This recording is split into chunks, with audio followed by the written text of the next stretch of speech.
guys! Hello Taurus! Welcome dito sa aking channel, Kapalaran 888 Taurus. Alamin natin kung anong messages, vibration, gabay energy para sa inyong lahat. This is general reading, so I hope na makaresonate ka, Taurus. Kumuha tayo dito ng 3 cards para sa lahat ng Taurus. Please connect your intuition guys sa lahat ng Taurus na nanonood dito sa channel ko. Okay, in the flow, watching clouds, and choosing your path. Okay, so dito sa 3 cards na to, Taurus, sinasabi ng baraha sa'yo na sa linggong ito, you have the choice, okay? You have the choice, you have the option. Kung gusto mong maging maganda ang takbo ng buhay mo. Kumbaga sa linggong ito, bibigyan ka ng pagkakataon ng universe na makapili, na makahanap or mahanap mo kung ano talaga ang para sa'yo. All is possible, nothing is impossible. Walang imposible sa taong desidido, inspired, motivated. And sinasabi ng baraha sa'yo dito, you have the choice and option. Like for example, meron ditong Taurus na siguro unemployed ka or siguro may trabaho pero hindi siya masyadong malaki yung kita ng trabaho mo.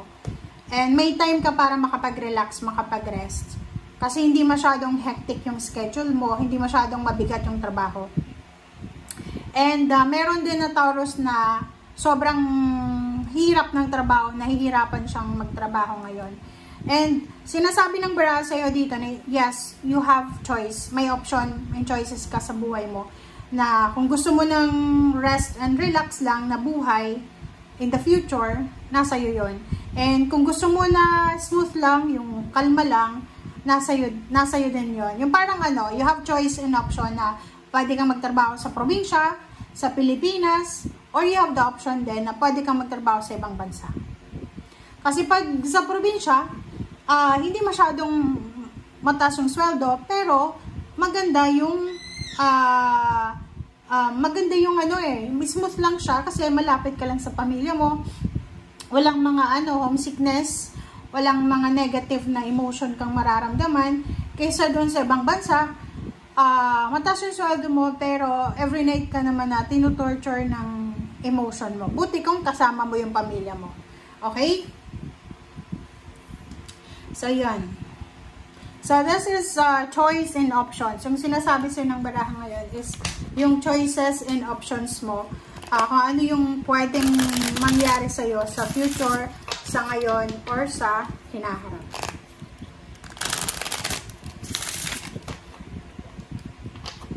Alright. Okay, number 36-9, 8 of cups, 8 of hearts. This is a cat. Flattery. Wow!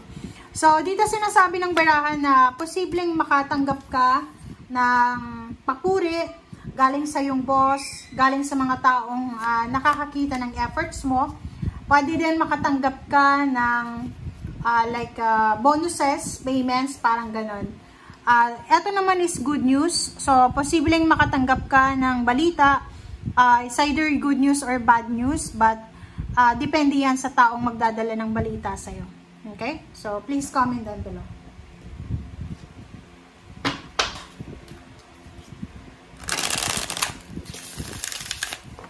Kasi yung bird na yan, depende yan eh. Basta yung bird is good news siya, pero depende sa magdadala ng balita sa'yo.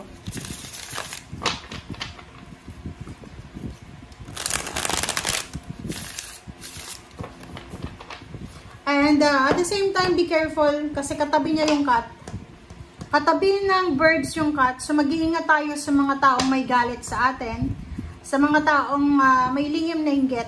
Okay, so mag-iingat kayo guys doon sa mga tao na ipa-flatter kayo. Like minsan 'di ba? May mga tao na may mga lihim na inggit sa atin. Tapos ipa-flatter kayo. Ay, parang ganon. Yung pupurihin ka pero sa likod no, hindi naman pala papuri. Okay? So, yun, mag-iingat kayo sa ganon.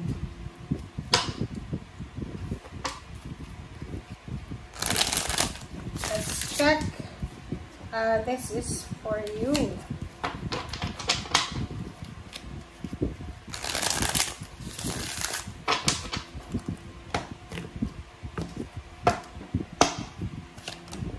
Okay, the World Hand and Five of Swords. So, nakikita ko sa'yo dito na may kailangan kang i-give up. Okay, isang balita ang posibleng matatanggap mo na may kailangan kang i-give up kung gusto mong ma-achieve ito or kung gusto mong maayos ito. Or, halimbawa, may mga iba sa inyo dyan na gusto nyong magtrabaho sa ibang bansa pero kailangan yung mag-sacrifice. So, dito sa barang to, ano man ang balita na yan na darating sa'yo ngayon, it's either, yun nga, choices and decision siya. Kailangan mong pag-isipang mabuti para hindi ka magsisi sa bandang huli. And once na nakapag-desisyon ka na, kailangan mong panindigan siya. Okay? Panindigan mo yung desisyon na gagawin mo simula ngayon. The Standing Stone 11, sinasabi ng baraha sa'yo na itong desisyon na to na kailangan mong gawin, itong balitang ito, itong good news na to na darating sa'yo, na pwedeng magdala sa'yo ng successful na journey. Siya yung ano talaga, siya yung parang naka-destiny na kailangan mong gawin. Pero, since, ano siya, parang paulit-ulit itong binibigay sa'yo ng universe, may hint ka na eh, 'di ba? Mayroon ka ng hint na, halimbawa, yung kapitbahay mo, paulit-ulit kang sinasabihan, uy, Taurus, mag-apply tayo papuntang Canada, ganyan, ganito. Tapos ikaw, hindi ka interesado eh, kasi komportable ka na sa Pilipinas, or nasa ibang bansa ka na, hindi ka, parang feeling mo hanggang dyan ka na lang. Which is, marami pang bansa na pwede mong ma-explore. Okay? Sa usaping relationship, sinasabi ng baraha sa'yo na meron ka na kapamilya na posibleng makakatanggap ng isang napakalaking job offer. Or maybe there's parang family members na siya ay biglang yumaman. Pwedeng siya ay manalo sa loto or pwedeng matanggap siya sa isang napakalaking company and malaking sweldo niya, makakatanggap siya ng inheritance or any types ng winnings. Ang galing ng baraha mo Horn God. Stability sinasabi ng baraha sa atin na huwag tayong masyadong magpadalos-dalos and we need to be strong, we need to be courageous, and kung feeling mo stagnant ka na, huwag kang magmamadali na makaalis dyan sa stagnation na yan. Makinig ka sa sinasabi ng iyong intuition, makinig ka sa sinasabi ng iyong puso. And last card mo ay Ace of Swords. So, yun. Expect the unexpected. Maraming balita, maraming good news ang posibleng darating sa'yo. Maraming information na pwedeng makatulong sa'yo na maka-start over ka. And sinasabi ng Ace of Swords na to na prepare yourself. Ihanda ang sarili kasi anytime pwedeng pumasok siya this week, next week, or next month, or sa 2026. Basta ang pinaka-importante is kailangan mong dahan-dahanin lang. Okay? Huwag tayong masyadong mabilis. Thank you guys. Bye!